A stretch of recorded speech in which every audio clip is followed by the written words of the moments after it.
Right. Morgan, I love the Comic-Con documentary so much. Oh, I've been going for like a decade. Oh, wow. And watching the movie, I saw it at Fantastic Fest first time and just watched it again recently. Yeah. I was like, I finally have something I can show my friends and be like, why do you go to Comic-Con every year? I can be like, just watch Morgan Spurlock's movie. Yeah, just watch this. Yeah, exactly. This is the reason. You Yeah. captured so much of it. Was that always the aim, or did that sort of come into it later? Well, when we first started making the film, what I really wanted to do was, because I feel like when you watch media coverage of Comic-Con, people always say, and people ask me while we're making the film, it's like, so how do you feel, now that the movies are completely taken over Comic-Con? And I said, well, the movies have only taken over your coverage of Comic-Con. Like, that's what movies have taken over. Like, that's all the media talks about. And the media talks about two things. They talk about, here's this brand new, gigantic, huge film that's coming out next summer, and look at these weirdos in costumes. Yes. Like, these are the two stories that basically dominate everything. And so for me, I wanted to kind of tell a deeper story of Comic-Con. When I went my first time, I had a much different experience in terms of the people, the stories, the things that were happening, and I really wanted the movie to reflect that. And I think... so for me it was, I wanted to try and tell a story that kind of gave you a very different look than what we see all the time in the coverage. Yeah. And so how did you start? How did you go about that? I mean, I feel like even me going to Comic-Con as a fan, it's a gargantuan task to figure out how I'm going to do it. It's so overwhelming. Yeah. So where did you guys start? You sat down for your meeting. You're going to make this movie. Yeah. Well, first it was who are we going to follow? What are the archetypes that people were looking for? And we started to kind of put together our wish list of who's it going to be, what would it be? Stan, as well as David Glanzer, who runs Comic-Con with Faye Desmond, and of course Stan Lee, who's basically the person who threw out the idea of making this documentary to me, just as an aside at a party, which was amazing. Stan was one, and David Glanzer suggested the portfolio reviews, saying it's oh, you definitely should shoot the portfolios. Have you seen those? And I was like, no, I never even heard of that. And Joss, in our meeting with him, talked about the Masquerade. And he goes, you've got to see this thing. It's these people make the most amazing costumes, and so that was out of our conversation with him. Harry Knowles, suggested, so that came out. We wanted to follow someone who ran a comic book shop that could talk about how the world's changing. And Harry Knowles, who came on as a producer, said, do you know Chuck Rosansky? And I said, no. And he goes, you've got to meet Chuck. And Harry had known Chuck for years, because Harry's father had a comic book shop. Okay. And Harry's father was really instrumental in kind of bringing Comic-Con to Texas, the Texas Con. His father was one of the people who kind of championed that.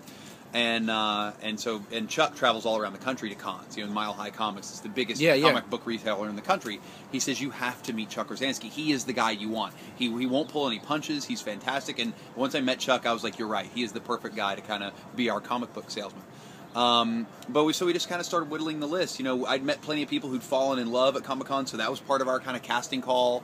And we just literally got this deluge of people. We got probably 2,000 submissions of people who wanted to be in the movie that we then just started whittling down. And the way we started doing that in the beginning was there were people who were like, I'd love to Comic-Con, get me a ticket. No, that's not happening. Yeah, they're already sold out. They're already sold out. There's people like, okay, I've got a ticket, but I just need a plane ticket. Buy me a plane ticket. Okay, you're not coming either. And so, But the people who, and people who are like, yeah, I've never been, it's going to be awesome. I can't wait to do cool things. And okay, you're not coming. There wasn't, people who had a real sense of purpose is what we were looking for. And Holly Conrad, who is our costume designer, her videotape, when we received that, and she was the first person we cast in the film, she kind of became the litmus test that we measured every other person that we cast against. She was someone who was coming with a real goal. She had a real sense of purpose. She had kind of bigger aspirations, than just I'm coming to the con. She was there to fulfill, and a lot. When you look at all the people that are in our movie, there is a level of fulfillment that these people are coming to achieve at Comic-Con. And I think that's something really, they love being there, but there is still something more, a fulfillment that they're desiring. Yeah. And I remember, I was reading the press notes, you said other people had tried to make movies about Comic-Con, but it never failed. What was it? Was it because you guys had this army of geek gods behind you? Is that what it was? I think that's the only reason that they agreed to making the film. Had gone to Mark Itularde, I'll spell his name for you. So it's Ytullarde. I had met Mark a year before, and he was on the board of directors of Comic-Con. And had I called him up just out of the blue and said, I want to make a movie about Comic-Con, I don't think they ever would have let me. Yeah. I think that it was the fact that when I first met with them, we had Stan Lee on board, the old guard of Comic-Con, Joss Whedon, the new guard of Comic-Con, who've already kind of, who gave us this seal of approval. Yeah. They've already given the vote of confidence. So I think that's the only reason. So you have like how many people? 7 or 8 people we concentrate on. We followed 10 into Comic-Con, which 7 made it into the film. Okay, that's what I was going to say. Like, who are the 3 people that didn't make it in? Well, I guess Elodia is in the film a little bit. So she is Elodia, who is probably one of the most famous cosplayers in the world. She's the Filipino girl who's dressed up like Witchblade. Yeah. She looks like an anime character. Yeah. So we were following her for a couple days as a character.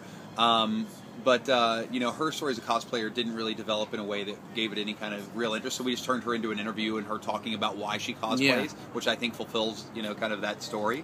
And then there was a couple from Colombia, South America, that we were following, who they started a comic book company. They basically mortgaged their house to launch this comic.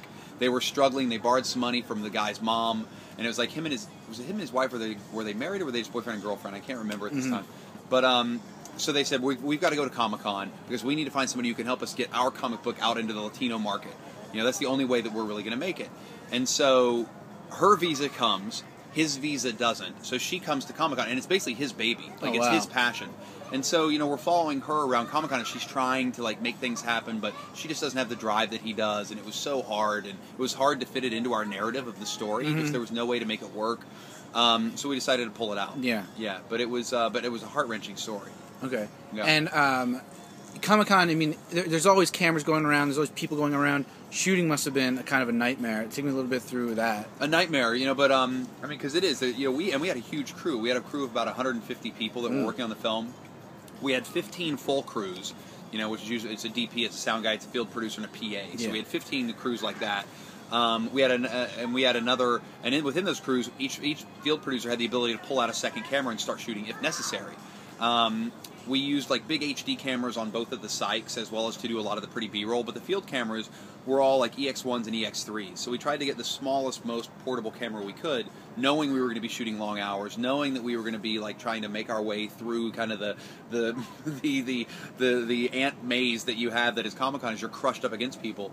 And so we did a bunch of tests with cameras with Daniel Maricino, my DP. Myself and my 2 producers, Matthew Galkin and Jeremy Chilnick, we watched all the footage and we decided on these cameras, and it ended up looking great, and we were able to manage it really well in the convention center. But you're only one man. What did you do sort of as this happened? Did you jump around? I was all over. Like literally from the time started in the morning, I would probably be with a dozen crews over the course of the day while we were shooting, bouncing from what I thought was the best thing for me to be at.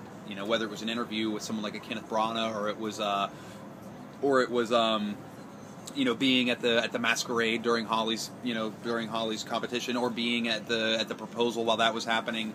I was all over the place while we were shooting, and within our fields, within our field groups, one of the things that I think really helped us is I called so many friends of mine who are great directors.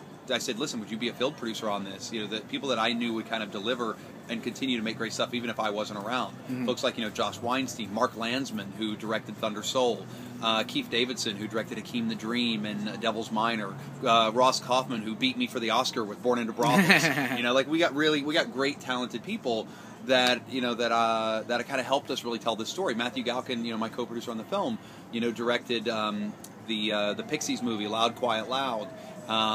He did the Kevorkian film for HBO. So I mean, we had great visual filmmakers that were a part of the team, which I think really helped make it great. That's awesome. As somebody who's been there going for 10 years, like I said, you cover everything. You said I didn't know about portfolio reviews. I'd been to the Masquerade. Mm-hmm. I've run and collected toys like that. Was there any aspects of it that you wanted to get in but didn't fit? I mean, we talked about the people, but for example, getting a hotel is a nightmare. Yeah. How Twilight has changed in the last couple of years, or waiting in line overnight. Was any of these things make it in, or was there anything else? There were things we talked about. Like you see people in line, and I was like, so we seeing the line and turning the lines into a story point as people are waiting in line. I feel like we didn't want to get too much into that because you want to keep the momentum of the story going. People coming into Comic-Con trying to get hotel rooms. We felt like it was better to set it up and get us into the story than talk about that. Like right now, that was the big story on the web all this week. Yeah. People were tweeting about all the rooms are sold out already. Yeah. It's here we are. We're 3 months away, and people are like, "What's going on with the rooms?" There were things that I'm trying to think. What were things that we really wanted to put in there, like big story points or characters. I mean, I don't know. We covered so much about this, and.